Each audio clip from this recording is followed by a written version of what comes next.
All right, chapter 27.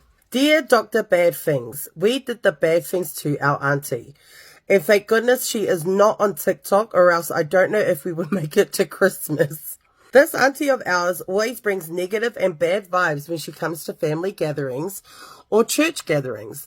I don't know if anyone would spot her by reading the story, but our auntie would always put anyone down, talks about us cousins, or spreads rumors to our church people about us. Doesn't sound like an auntie. This one time we were at church games, she decided to embarrass one of my girl cousins. My auntie knew my cousin liked the Fofe'au's son, so she would mock and make funny comments. One thing my cousin would never take in is when people mock her about her weight. Oh no, Auntie Mele. She's always been insecure about her weight, but my auntie wants to start going on about her weight. What really got my cousin was when my auntie said, "E fio le kama e kango aku, fio e so'ele tioi," which basically means the guy would be touching you and trying to keep finding your, because you're so big kind of thing.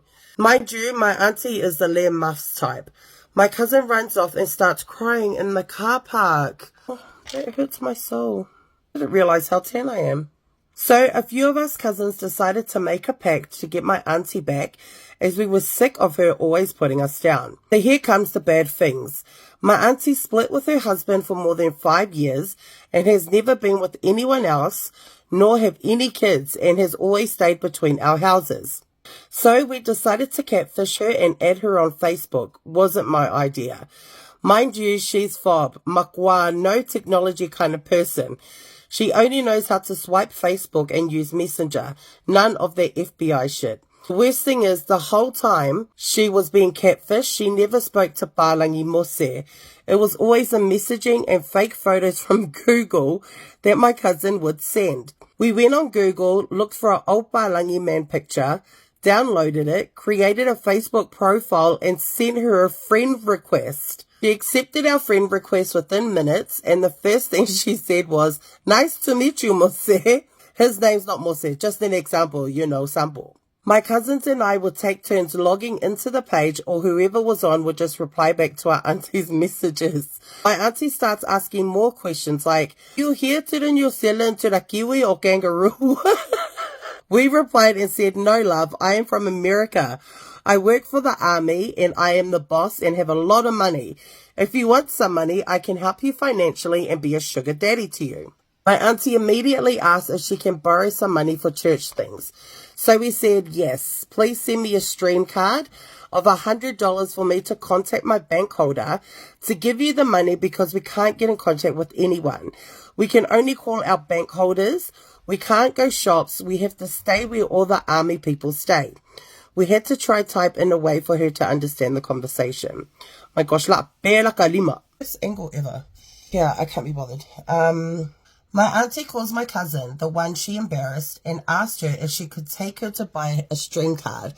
My cousins pretended to ask her what it's for, and she lied and said it was for a friend of hers that needs the card. He watched her waste her money getting a stream card.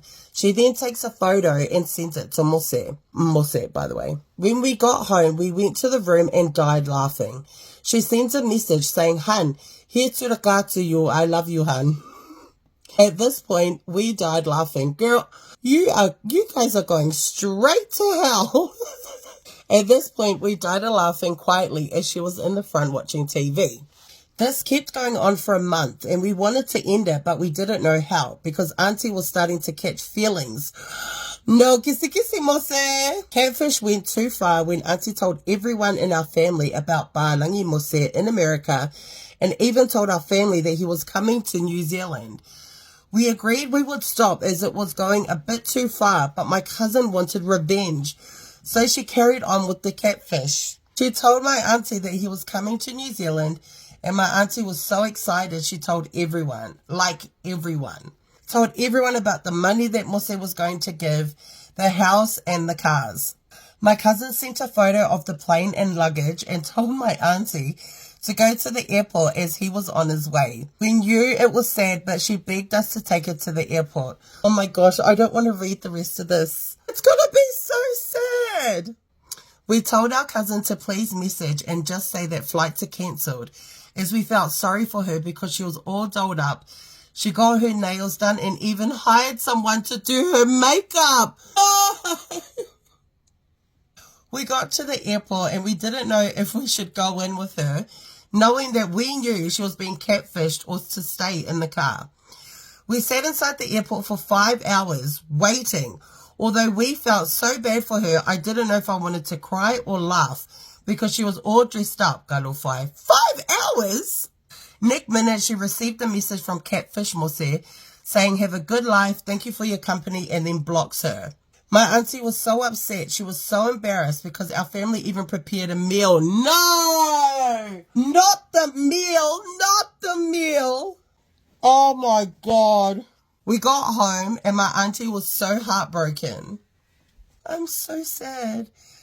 She was so heartbroken. She told everyone she ended things and didn't want to go along with anything. But little does she know it was us the whole time. Thank you. I feel as light as a feather now that I told our bad things. And sorry, cousins, if you read this. I had to let the bad things doctor know what we did. Girl, I think all you bitches are going to go to hell. God, I need a follow-up. I need an update on what happened after that. All right, next one. So I have a bad thing that is currently still in action.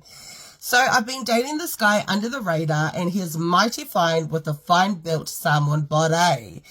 But the thing is, my parents don't approve of him because he is my uncle's partner's brother's kid. Hold up. Hold up. Anything to do within the line is a no-go zone. That is a no kisi-kisi mosi zone. I don't know if that makes us blood related, but I've asked around and apparently it doesn't. You asked around? Fuck. Anyways, when he first moved to the States, I live in, I'm not going to name because Gei Wamawa, I didn't think much of him. Like, all I thought was he's a freshie from the islands. Okay, so we worked together at the same warehouse, and after local one day, he messaged me to ask what I was doing and if I was going to the Siva. A Siva is like a Samoan dance in a hall. Me being the dumb girl that I am, I said, I'll go if you go. So we both agreed we'd go to the Siva, and so I picked him up. Red flag! And he ended up saying that we should just go and chill elsewhere. In my head, I didn't think much of it and was like, yeah, let's go. So we drove around and ended up at the park not far from the Siva. And that's where we did the kiss, kiss, bang, bang, and he took my V card. Again, I don't know. Maybe it's because I'm like older and wiser now, but I could never imagine losing my V card to like a random. Also, that bang bang at a random park in my car became a constant thing. And I don't know what it is about this guy, but I must love him. Love him so much to pretend I finished with him during sexy time. Pretend I finished. Oh, so he was not give you... Oh, sorry, Dad. He's got a big B, but the B isn't giving, it's giving big for no reason. But we are together, have been for almost a year, and during that time, it's been fake orgasms. Girl, invest in sex toys. I am telling you, invest in them.